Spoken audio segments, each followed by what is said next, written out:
지역 내 일용직 노동자들이 외국인 근로자에게 밀려 일자리 구하기가 어려워지고 있습니다. 건설 경기 침체까지 겹쳐 더욱 곤란한 상황입니다. 시민들과 외지 관광객들의 왕래가 많은 남춘천역 인근에 빈집들이 버려져 있습니다. 도심 속 폐가로 방치되고 있지만 이렇다 할 대책도 없어 해결책 찾기가 쉽지 않아 보입니다. 강원도가 올해 지급할 예정인 농민수당을 놓고 농업인단체와 이견을 좁히지 못하고 있습니다. 지급 대상과 금액에서 현격한 차이를 보이고 있습니다.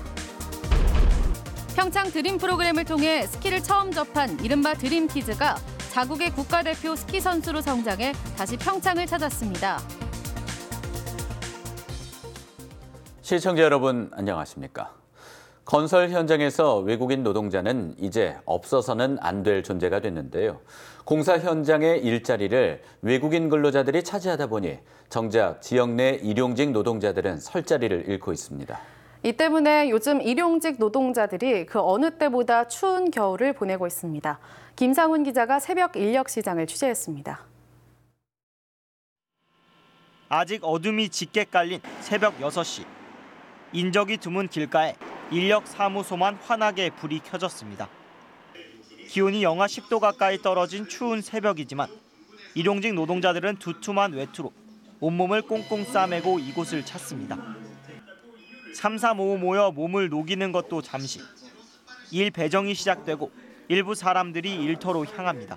30명 되는데 나가는 사람이 하나, 둘, 셋, 넷, 다섯, 여섯, 일곱, 여덟, 아홉, 열하나, 열둘, 열셋, 14명 나가네요.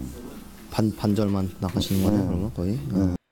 일용직 노동자 가운데 절반만 일을 구하고 남은 사람들은 허탈한 마음으로 집으로 발길을 돌립니다. 겨울이라 공사가 적은 탓도 있지만 노동자들은 외국인 근로자가 크게 늘면서 자신들이 설 자리를 잃었다고 말합니다.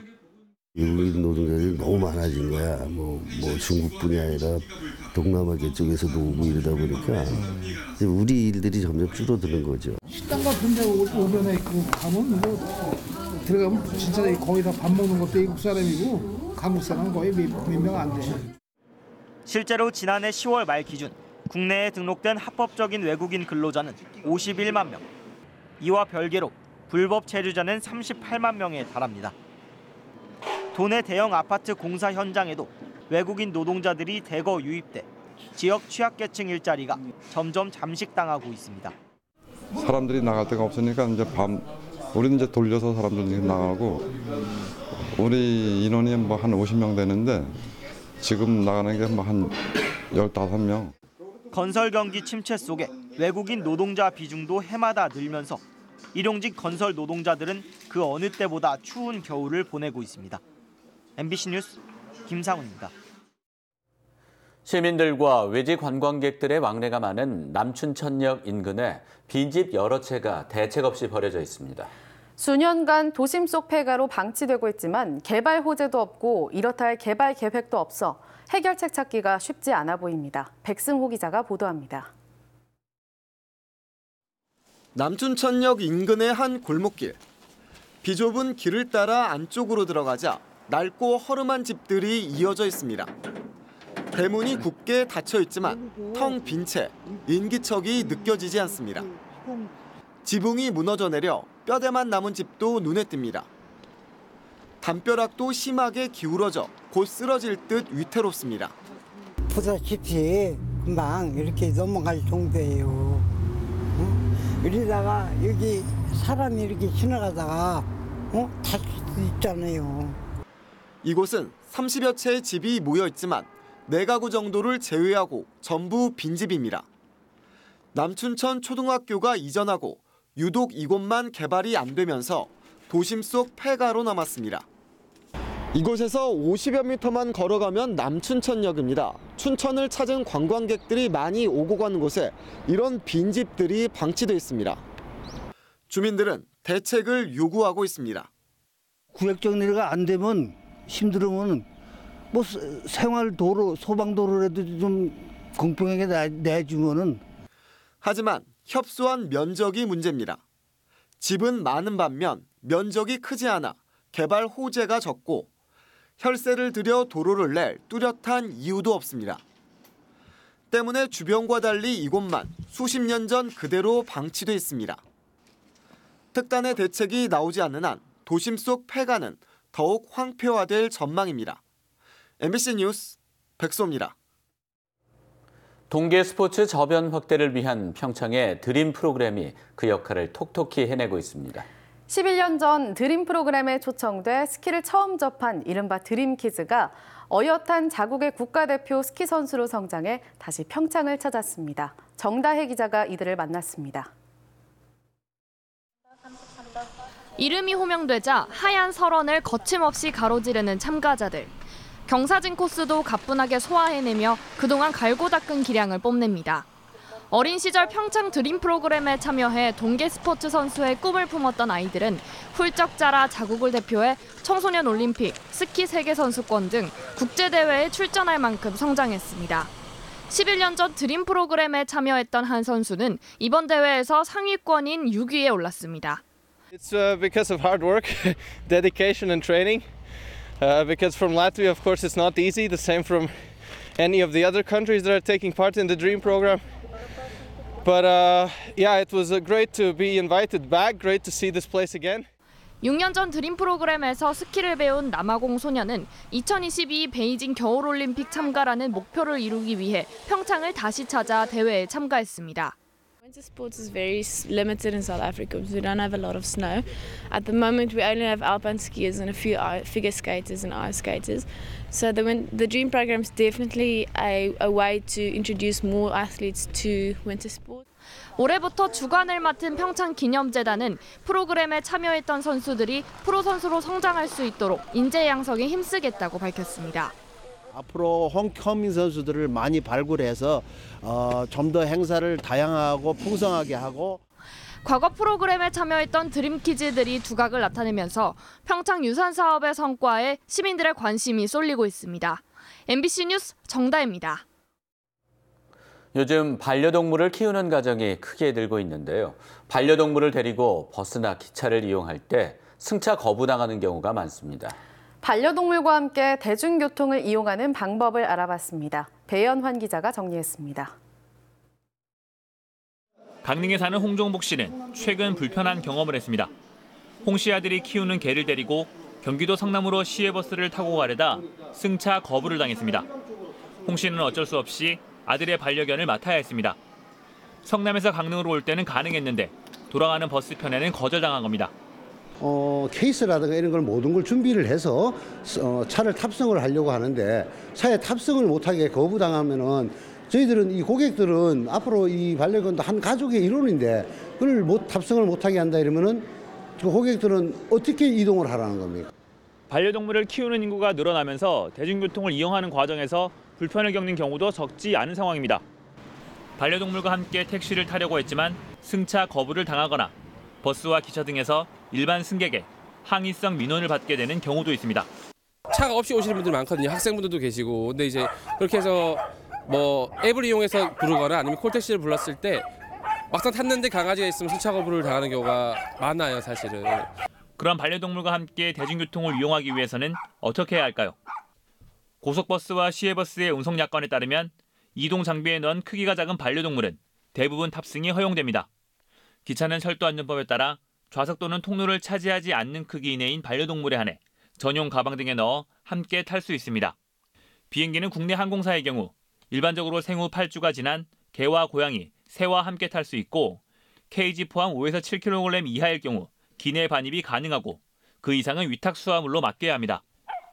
택시와 연안 여객선의 경우 택시 사업자와 여객회사의 운송 약관이나 영어 지침에 따라 다르기 때문에 미리 탑승 가능 여부를 확인해야 합니다. MBC 뉴스 배연환입니다.